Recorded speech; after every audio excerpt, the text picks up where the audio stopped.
y del gamma, que es el factor de carga aplicado, ¿sí? Que generalmente es mayor que 1. Y al final dijimos de que lo que estemos diseñando, ¿sí? Debe tener una resistencia mayor o igual a lo que está actuando. ¿Listo? Bueno, después de esta diapositiva, entonces, tenemos las combinaciones de carga, ¿sí? En el reglamento, en el parágrafo B242, ¿sí? Están las combinaciones básicas, ¿sí? Este es un pantallazo de ese parágrafo, ¿sí? Entonces, ahí están las combinaciones básicas para el diseño de las estructuras, ¿sí? De estructuras en general, ¿sí? Aquí aparecen 7 combinaciones, ¿sí? Pero eso no quiere decir de que todas las estructuras que diseñemos deban de tener estas 7 combinaciones, no. Según la complejidad de la estructura, algunas pueden tener más combinación u otras pueden tener menos combinaciones de carga, ¿listo? Lo importante es siempre suponer la peor condición de carga, ¿sí? Para la estructura, ¿sí? Debemos de imaginarnos cuál es la condición más crítica a la que se pueda ver expuesta la estructura, ¿sí? Y esa es la combinación que debemos analizar, ¿sí? En realidad uno debe analizar lo que diseñemos bajo todas las posibles combinaciones de carga, ¿listo? Bueno, entonces mire que aquí están las letras que representan los tipos de carga. Nosotros ya sabemos que la letra D representa la carga muerta, que la letra L representa la carga viva, que la W representa la carga de viento, que la E representa la carga sísmica, ¿sí? Hay otros tipos de carga que se los voy a dejar como tarea para que lo consulten aquí en la NSR 10, en el título B, ¿sí? Como son, ¿qué representa la F, la T? Bueno, la H ya la habíamos visto, la LR, la G, la LE. Creo que son esas, ¿listo? Entonces les queda como tarea eso. Ahora, miremos aquí, analicemos un poquito las dos primeras combinaciones de carga, ¿sí? Vamos a suponer que, como nosotros explicamos bien detalladamente, y pues es la que la gran mayoría de las estructuras están sometidas, es a la carga muerta, que ya sabemos que es el peso propio de la estructura, los muros, los pisos, todo lo que sea constante tanto en magnitud como en posición, ¿sí? Y la carga viva, pues es dependiendo de la función de la estructura, ¿no? Si es un edificio para oficinas, si es un edificio para viviendas, ¿sí? O si va a ser una biblioteca, o si va a ser una sala de teatro, de cine, bueno, sala de reuniones, etcétera, etcétera, etcétera, ¿sí? Bueno, entonces aquí aparece la primera combinación. Vamos a suponer que solamente tenemos la carga muerta T y la carga viva L, ¿sí? Entonces, esa estructura pues tendría, de la primera combinación, podríamos decir, bueno, entonces la carga D, la carga muerta, multiplicada por 1,4, es decir, la estamos mayorando un 40%, ¿sí? Vamos a mayorar un 40%. Listo, entonces debemos de analizar la estructura con esa combinación de carga. Luego viene la segunda, dice, bueno, la carga D, ¿sí? La carga muerta D, la mayoramos por un 20%. Y la sumamos, ¿sí? Y el efecto de esa carga muerta, con un 20% de más, se lo sumamos al efecto de la carga viva, mayorado por un 60% más, es decir, por 1,6, ¿sí? Ahora, ¿alguien me puede decir por qué el factor de mayoración para la carga viva será más grande que para la carga muerta? Mire que aquí es 1,6 y aquí 1,2. ¿Por qué creen eso? Porque no es constante. ¿Por qué qué? Porque es más inestable, o sea, puede variar mucho. ¿Cuál? ¿Cuál de las dos puede variar mucho? Porque la viva es constante y la muerta es estática, por decirlo así. No, la carga viva no es constante.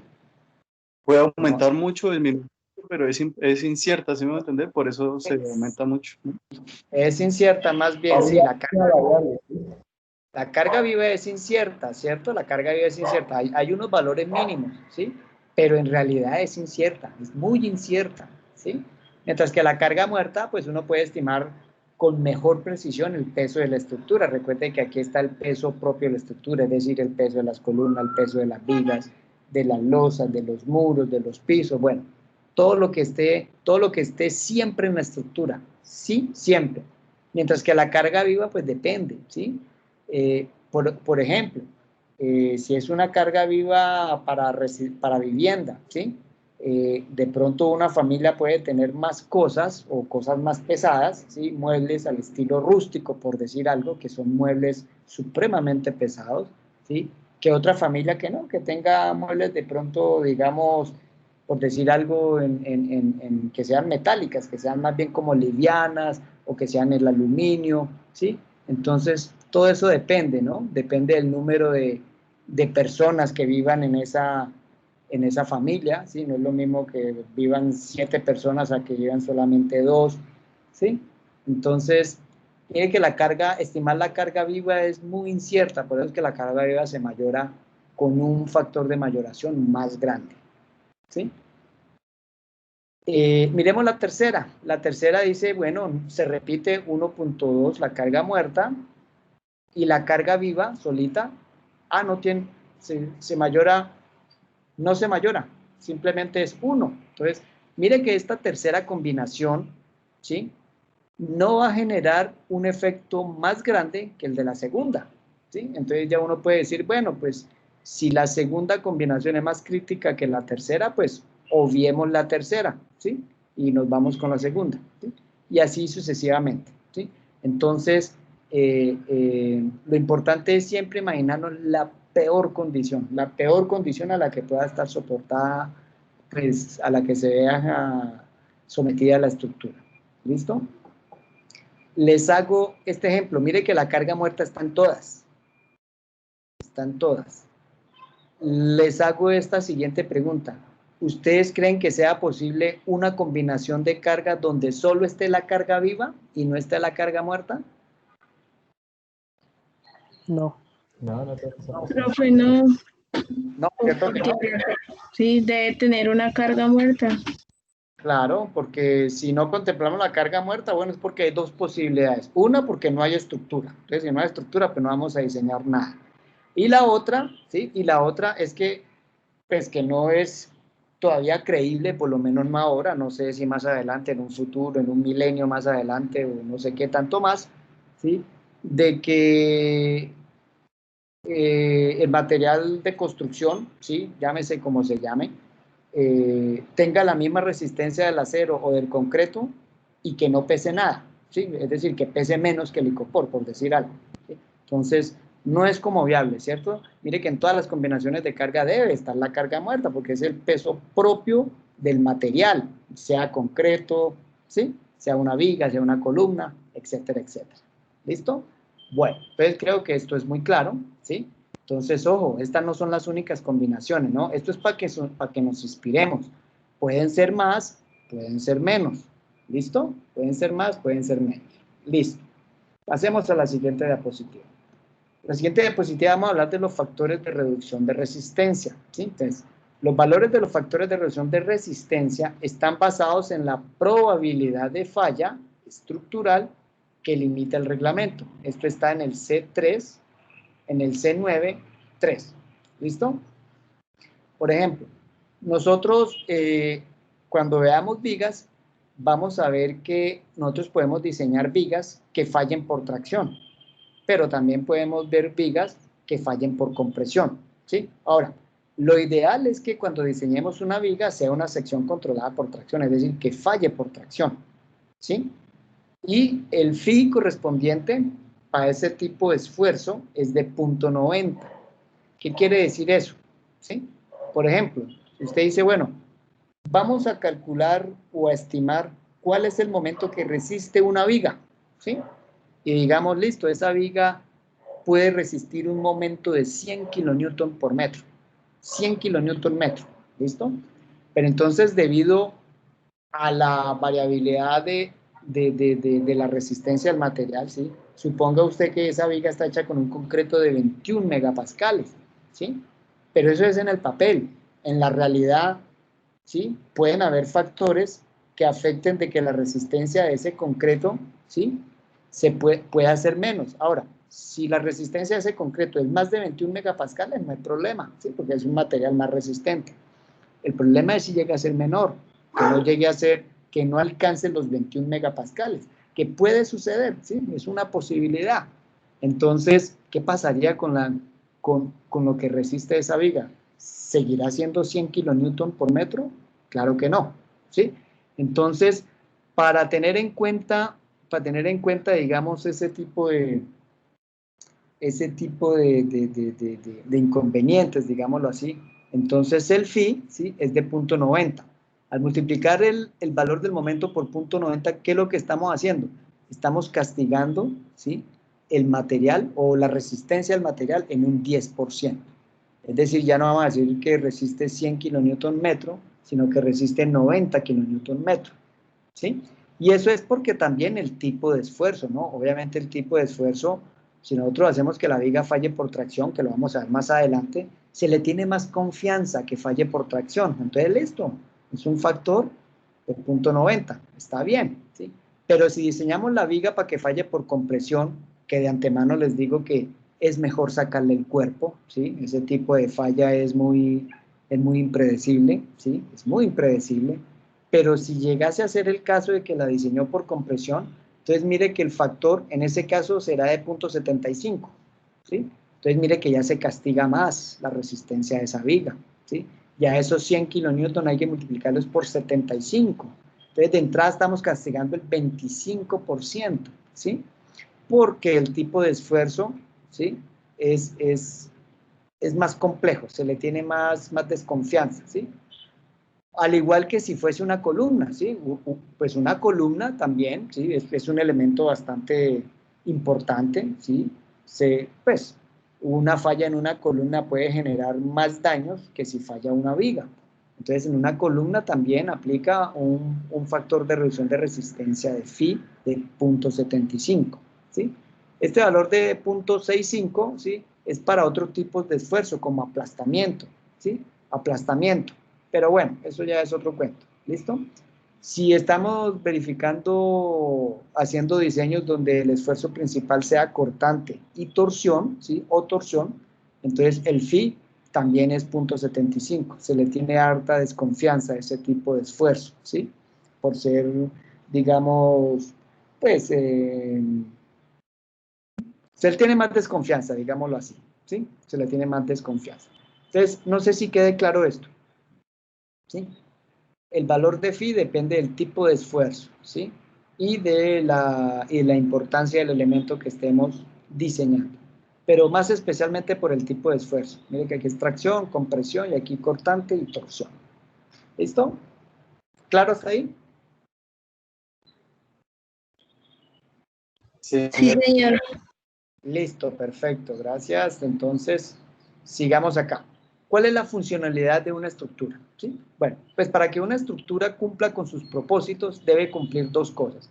La primera, y creo que es inobjetable, que debe ser segura ante el colapso, obvio, ¿sí?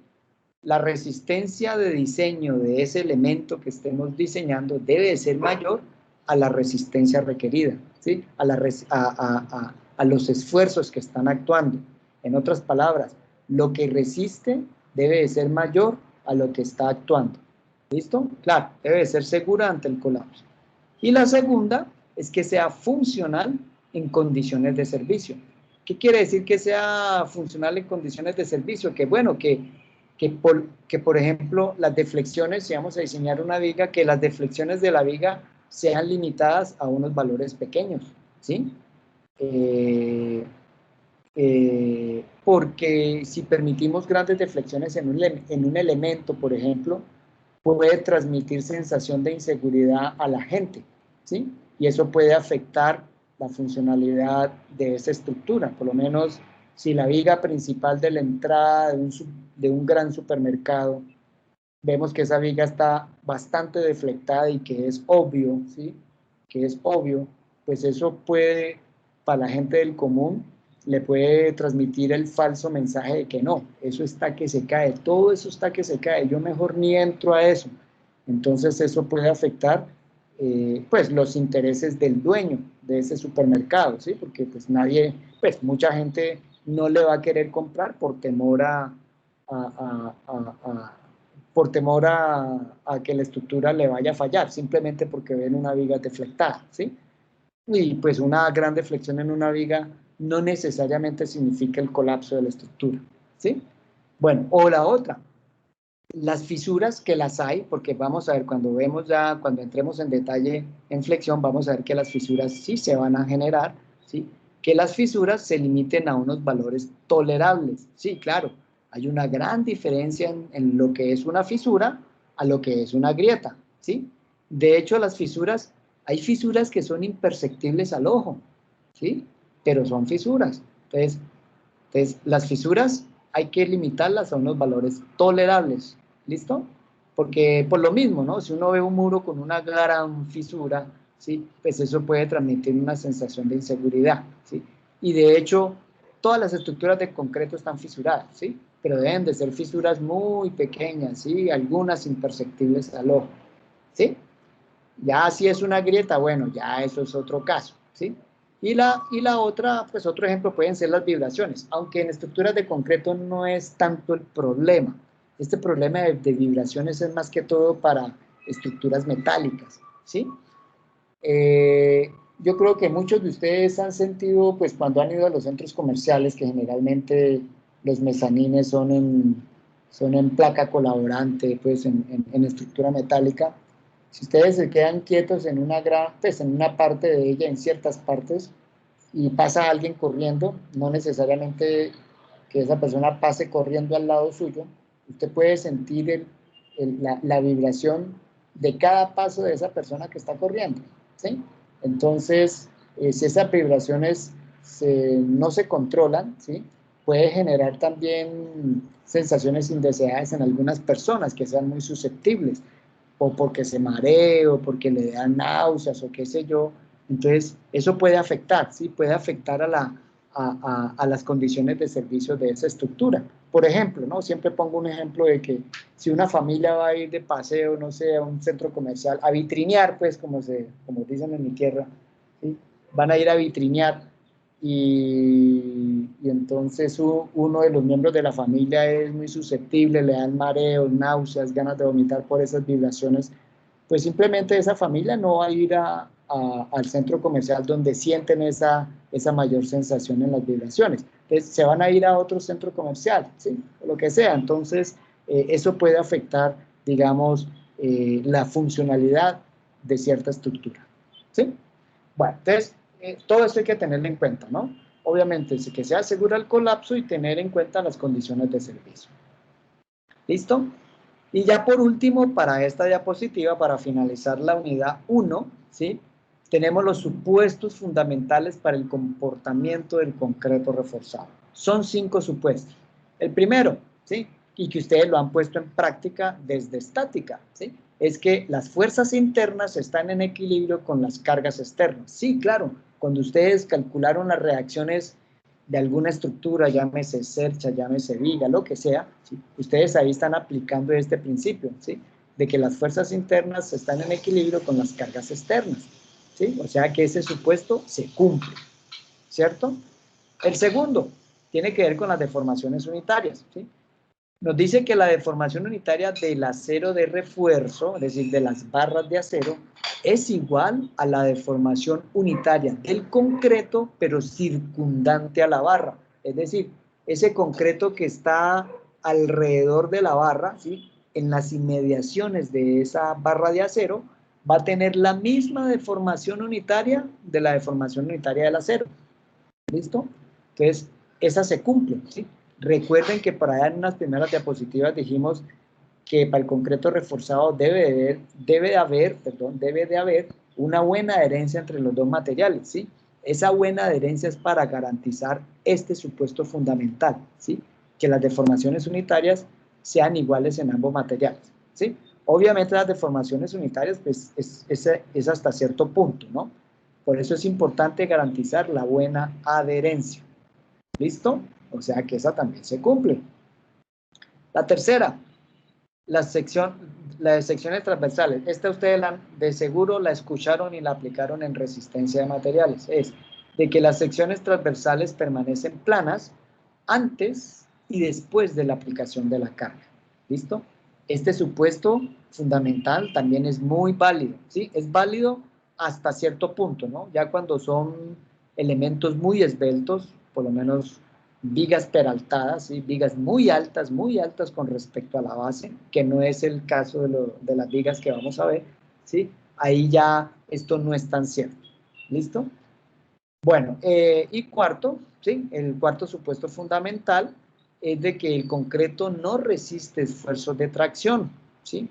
¿Ustedes creen que eso es cierto o falso? De que el concreto no resiste esfuerzos de tracción. Sí, pero Sí, muy los resiste, pequeños, ¿no? pero bajos. Es pequeño, exactamente. O sea que este supuesto no es tan cierto, ¿sí? Pero es un supuesto, ¿sí? ¿Y por qué se adopta este supuesto? Sí, claro, porque, bueno, primero, si despreciamos la poca resistencia que tiene el concreto a tracción, primero las ecuaciones se simplifican muchísimo, ¿sí? Quedan más fáciles de manejar, ¿sí? Entonces, pues eso facilita desde el punto de vista del diseño, de los cálculos que hay que hacer en el diseño, facilita muchísimo las cuentas. ¿Listo? Y segundo, pues, al despreciar esa poca resistencia a tracción del concreto, pues, digamos que se está ganando como un pequeñísimo margen de seguridad adicional. ¿Listo? Entonces, este es un supuesto que se adopta, ¿no? Si no se despreciara el efecto de la resistencia a la tracción en el concreto, las ecuaciones serían complejas, ¿sí? Serían complejas, ¿listo? Y la última es que la teoría del diseño en concreto reforzado, por supuesto, se basa en la relación esfuerzo de formación unitaria de ambos materiales y de sus propiedades, ¿sí? Entonces se basa en la relación esfuerzo de formación unitaria y las propiedades de ambos materiales. Por eso fue que en las diapositivas pasadas analizamos los gráficos de esfuerzo de formación tanto del concreto como del acero. ¿Listo? Porque eso nos da una idea de cómo es la personalidad o cómo es el comportamiento de esos materiales. ¿Listo? Entonces aquí están los supuestos fundamentales, ¿sí? En la lectura del libro de Arthur Nilsson, aquí pues habla de cada uno de ellos de una forma más profunda, digámoslo así. Esto es simplemente un resumen, ¿sí? Un resumen como para tenerlo más claro. ¿Listo? ¿Hay alguna pregunta hasta aquí? No, profe.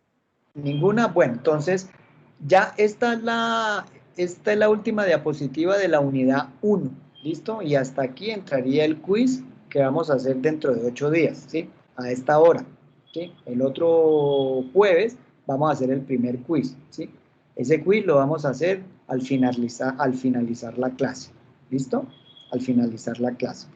Bueno, y todo esto lo que hemos visto aquí, a mí me gustaría que lo complementaran con la lectura de este libro, el primer libro que aparece en la bibliografía del documento que les envié, ¿sí? Que es el diseño de estructuras de concreto reforzado, 12ª edición, del profesor Arthur Nilsson. ¿Listo? Arthur Nilsson. Entonces aquí Profe, le muestro. ¿del libro es el capítulo 1 y 2? 1 y 2, sí señor. Aquí precisamente voy a ir aquí al contenido. 1 y 2, Okay. ¿listo? Capítulo 1 y 2, ¿sí?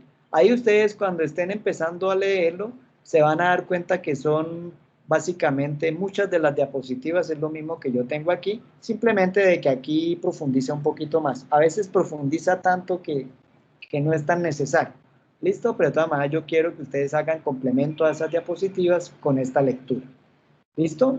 Por aquí hay una parte que no tiene que ver con el tema, ¿sí? Creo que es este punto, el 1.9. Bueno, es ahorita con lo que yo les voy a explicar en otras diapositivas que voy a mostrar, ¿sí? Ustedes ya viendo las diapositivas que les voy a mostrar, eso ya, ustedes ya caen en cuenta y esa lectura pues ahí la pueden pasar por alto, ¿listo? Porque eso ya es tema para el segundo quiz, ¿listo? Entonces, capítulo 1, capítulo 2, ¿listo? Por favor, léanlo. Esto lo pueden descargar fácilmente de internet. Esto yo lo descargué de internet. Simplemente póngale el título del libro, póngale 12ª edición, o puede ser cualquiera de las tantas ediciones. Creo que ya van como en la edición 15. El hecho es que le pongan que sea de Arthur Nilsson, ¿listo? De Arthur Nilsson. Bueno, entonces ya con esto terminamos, ¿sí? La unidad 1. Esta es la unidad 1, ¿sí? Y aquí, al final de la unidad 1, aquí en el curso de Moodle, al final de criterios de evaluación, ¿sí? Está el quiz. Obviamente, en este momento no lo deben de ver porque yo no lo tengo habilitado, ¿sí? Pero entonces, para dentro de 8 días, yo les habilito el link para que entren y resuelvan el quiz. ¿Listo? El quiz está muy sencillo, por favor, léanlo a conciencia, lean bien las diapositivas, ¿sí? Leyendo bien las diapositivas, después hagan la lectura, y con la lectura ustedes ya, digamos, complementan mejor el temario de las diapositivas. ¿Listo? Bueno, entonces esta es la unidad 1, entonces ya la vimos, ¿sí? Cumplimos con el cronograma, que era de 1 semana, y empezamos la 2. La unidad 2 pues, tiene que ver con esfuerzos elásticos, ¿sí? Y sección no fisurada, que es lo que vamos a ver, pero aquí vamos a ver 2 presentaciones. Esta pequeña presentación, que son solo 3 diapositivas, ya es lo que vamos a ver hoy, y la otra semana continuamos con esta otra presentación, ¿sí? En esta diapositiva también nos vamos a dedicar 1 semana de trabajo. ¿Listo? Bueno, el que está viendo el partido, bueno, póngale silenciador a la vaina. ¿Listo? Bueno, aquí ya también está el quiz listo, pero obviamente no está activado, ¿sí? No está activado todavía. Bueno, entonces vamos a empezar con esta diapositiva, ¿sí? Con esta. Obviamente aquí se ve muy pequeño, entonces para que lo vean mejor, yo abro por acá otro link, ¿sí? Donde lo podamos ver más grande. ¿Listo? Permítanme, yo voy aquí. Ah, son 4. Pensé que eran 3. Son 4 diapositivas, pero son muy corticas. ¿Listo? Bueno, entonces vamos a empezar con análisis y diseño a flexión en vigas, ¿sí? Bueno, vamos a suponer que tenemos una viga simplemente apoyada. ¿Listo? Aquí hay un apoyo, aquí está el otro. La sección transversal de esa viga, una viga rectangular de base B, ¿sí? Y de altura H. Y en la parte inferior hay un refuerzo, hay 3 barras, ¿sí? Hay 3 barras de acero. No nos importa el diámetro de las barras, simplemente es un acero. Esas barras de acero pues están a lo largo de la viga, ¿sí? Y la vamos, aquí se representan con esa línea discontinua. ¿Listo? Bueno, entonces esta viga simplemente apoyada va a estar sometida a 2 cargas puntuales, ¿sí? Estas 2 cargas puntuales. Y esas cargas puntuales, ¿sí?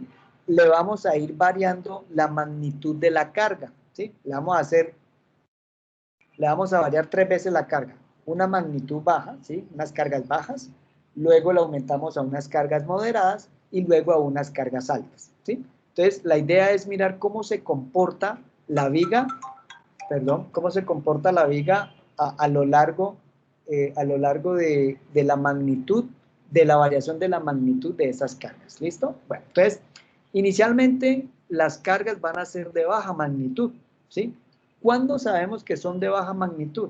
Ah, pues cuando las cargas son de baja magnitud, el esfuerzo en el concreto a tracción, ¿sí? Es decir, el FCT, esfuerzo en el concreto a tracción, es menor que el módulo de rotura, FR. Recuerden que para una de las diapositivas definimos qué es lo que es módulo de rotura, ¿sí? Entonces, cuando el esfuerzo en el concreto a tracción, que en este caso es la fibra inferior, ¿cierto? Porque mire que si sometemos esto a flexión, la fibra inferior es la que se va a ver sometida a tracción, ¿sí? Y la fibra superior a compresión. O sea, la fibra inferior, es decir, el esfuerzo, ¿sí? Si esta es una representación de la distribución de los esfuerzos, como ustedes lo hicieron en resistencia, el esfuerzo en el concreto a tracción, ¿sí? Es menor al módulo de rotura. Recuerden que el módulo de rotura el reglamento nos permitía utilizar una ecuación, ¿sí? Que está en una de las diapositivas pasadas y que lo podemos calcular, ¿sí? Entonces, si este valor es menor, a FR, ¿qué es lo que nos quiere decir? Que no se generan fisuras, ¿sí? No se generan fisuras, ¿sí? Bueno, ¿hasta ahí es claro? Entonces, lo colocamos aquí, ¿sí? El esfuerzo en el concreto de atracción es menor que el módulo de rotura, ¿sí? Bueno, ¿cómo se nos comportan los esfuerzos y las deformaciones unitarias? ¿Sí? Bueno, si en la parte inferior el esfuerzo está a tracción, ¿sí? Entonces es de esperar que el esfuerzo arriba sea de compresión, ¿sí? Y la distribución va a variar de forma lineal, ¿sí? Si los esfuerzos de arriba son de compresión y estos de acá son de tracción, en algún momento debe pasar por cero, ¿sí? Que es aquí. Entonces, imaginemos una línea por acá, ¿sí?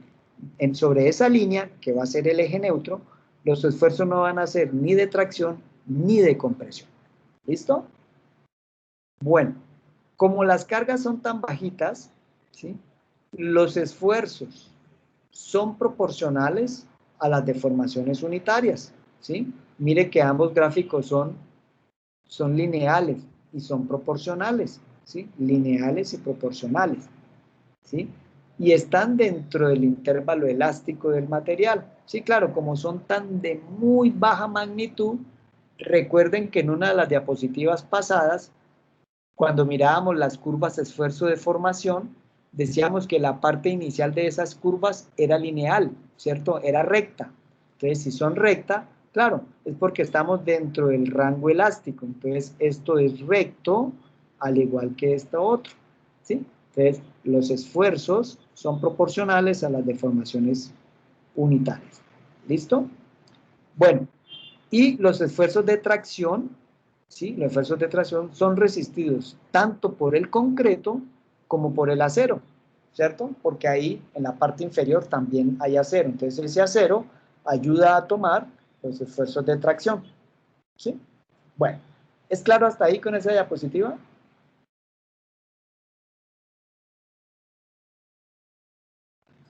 Sí, profe. Listo, perfecto. Listo, perfecto, gracias. Entonces sigamos. Bueno, sigamos.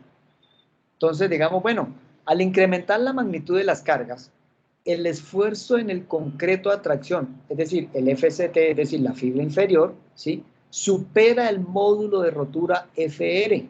¿Listo? Entonces, ¿qué pasa? ¿Qué pasa en esa situación? Pues cuando el esfuerzo en el concreto de atracción, es decir, FCT, es mayor a FR, físicamente se generan las fisuras, ¿sí? Entonces, aquí es donde empiezan a aparecer estas fisuras, ¿sí? La primera fisura aparece en donde el diagrama de momento es mayor, ¿sí? En donde el diagrama de momento es mayor. Si esto es una viga simplemente apoyada, no, ya todos sabemos que el diagrama de momento, ¿sí? El máximo momento está en la mitad, o sea que la primera fisura se va a generar aquí, en la mitad, entonces se genera la primera fisura en el concreto, ¿sí? Y a medida, ¿sí? que va aumentando lentamente esa magnitud. Denme un segundito, yo despacho esta. Denme un segundito, yo la pongo acá.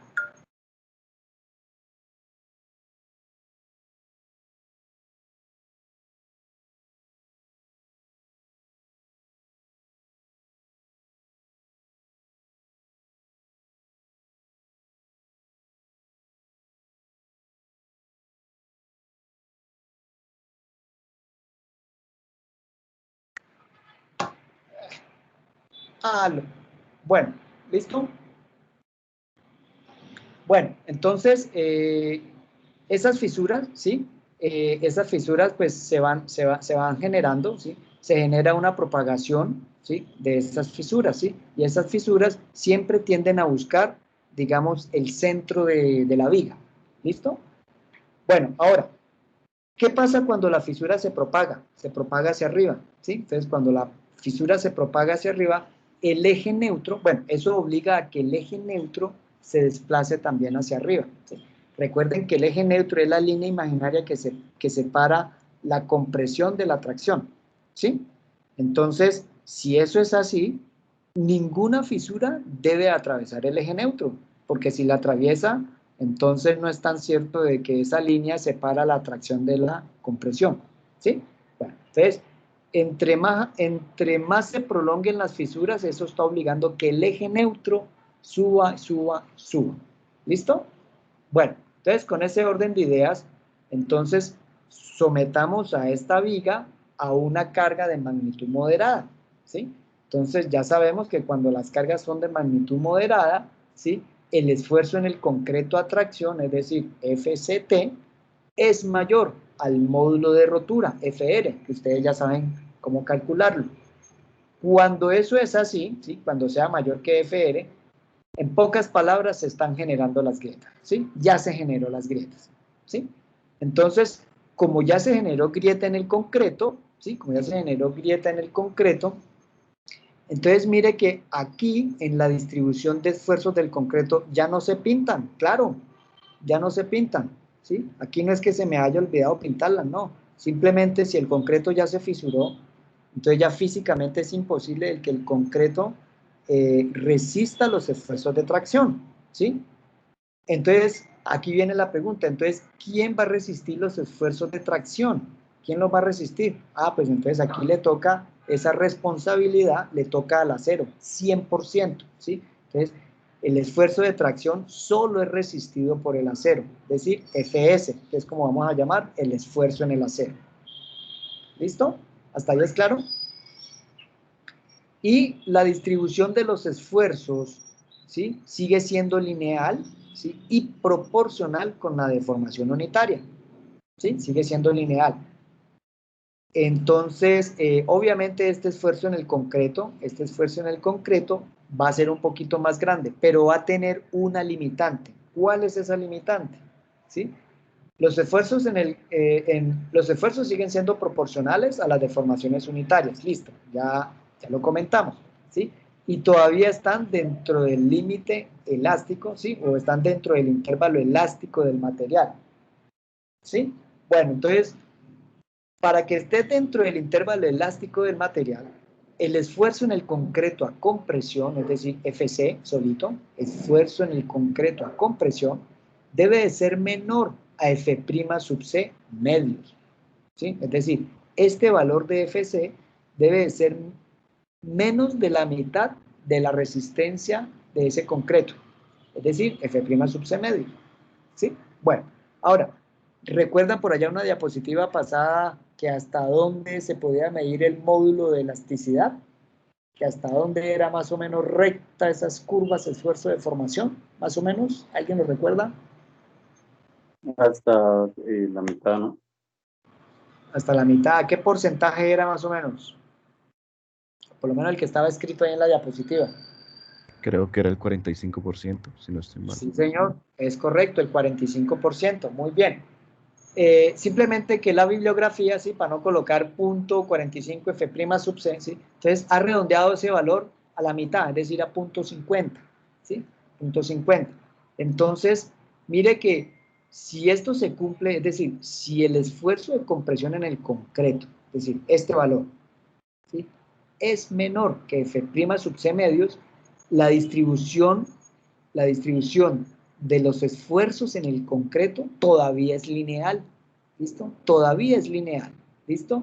Y proporcional a las deformaciones unitarias, ¿listo? ¿Es claro hasta ahí? Profe, yo no entiendo una cosa, o sea, si es que todavía está en el rango elástico, ¿por qué se hacen las fisuras? Porque recuerda que nosotros por ahí en una de las diapositivas dijimos de que el concreto, que la resistencia al concreto a tracción era muy poquita. ¿Qué tan poquita era? Bueno, más o menos como de 10 a 15 veces menos que la resistencia a compresión, ¿cierto? Entonces, pero eso no quiere decir de que ya cuando ese concreto se haya fisurado, que es muy fácil superar ese esfuerzo para que se fisure el concreto, es muy fácil lograrlo, ¿sí? Eso no quiere decir que de ahí en adelante todavía no estemos dentro del límite elástico del material, ¿Sí? No, todavía sigue siendo elástico, ¿sí? Todavía se sigue comportando elásticamente, ¿sí? Pero ¿cuál es la condición para que se comporte, digamos, todavía elásticamente en el concreto?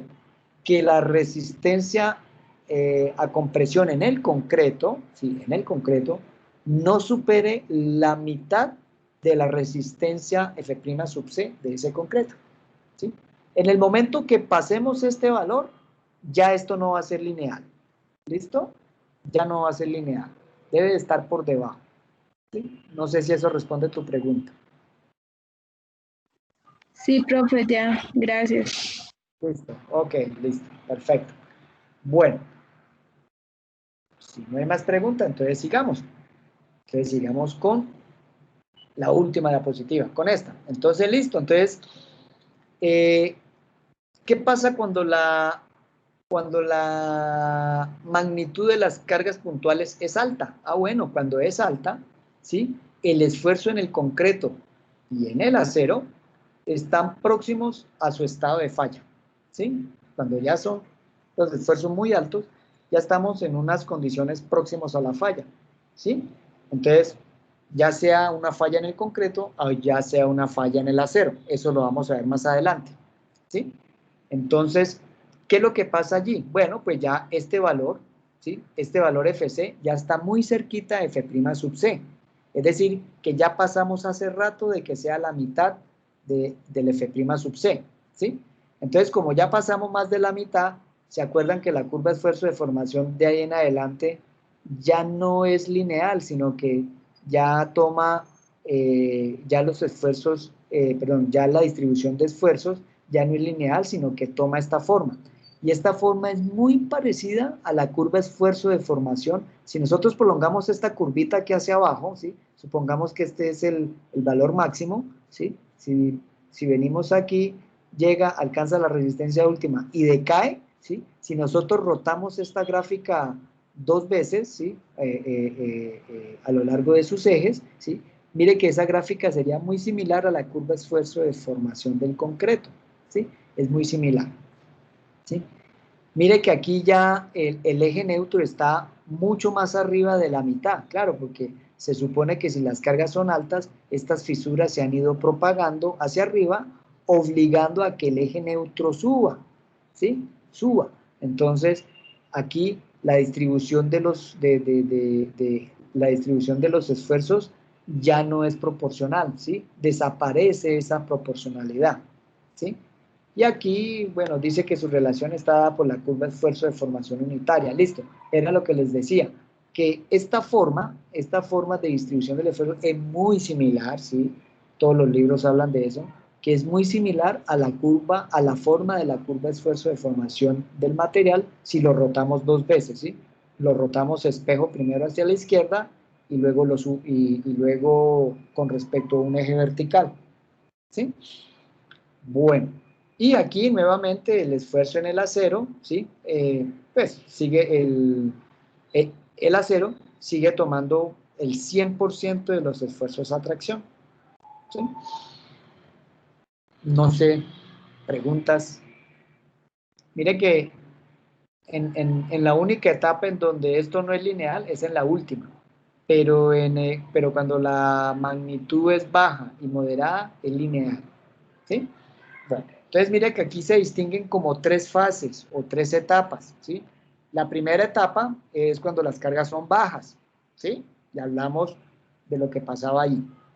Una segunda etapa o una segunda fase era cuando las cargas eran moderadas, ¿sí o no? Moderadas. Y una tercera fase o tercera etapa, como queramos llamarlo, es cuando las cargas son altas, ¿sí? Entonces, ahí analizamos, digamos, como las 3 fases de flexión que experimenta pues en el caso particular de una viga. ¿Listo? No sé si tienen alguna pregunta, alguna duda, por favor.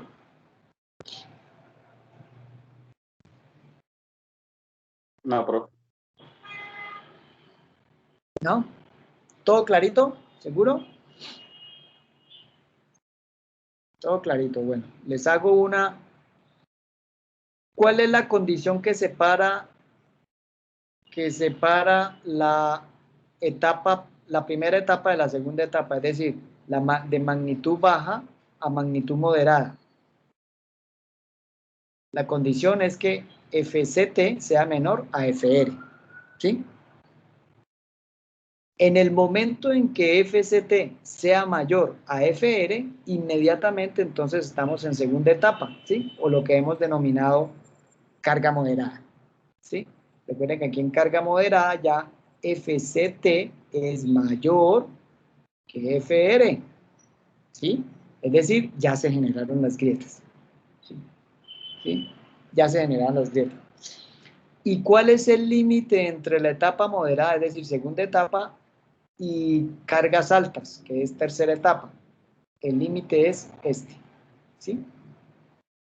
¿Cuándo seguimos estando en cargas moderadas o en segunda fase o segunda etapa? Cuando FC, es decir, este valor, cuando FC sea menor a F' sub C medios, ¿sí? Cuando este valor de FC sea mayor a F' sub C medios, ya estamos en tercera etapa o cargas altas. ¿Listo? Digamos que ese puede ser el resumen, un gran resumen de estas diapositivas. Bueno, muchachos, entonces espero que quede clarito, ¿sí? En uno de los dos capítulos, no recuerdo en cuál, creo que está esta explicación, ¿sí? Pero esa explicación hace parte para el segundo quiz, ¿listo? Ya estas 4 diapositivas son parte del segundo quiz, ¿listo? Pero no está de menos de que la lean, ¿no? No está de menos de que la lean para la lectura que van a hacer este fin de semana. ¿Listo? Bueno, no sé si tienen alguna pregunta. Yo mientras que nos despedimos voy a tomar la lista, porque recordemos que hay que tomar la lista. Hoy por aquí alguien había escrito algo. Daira dice, profe, ¿usted ya tomó lista? No, la voy a tomar ahorita. ¿Listo?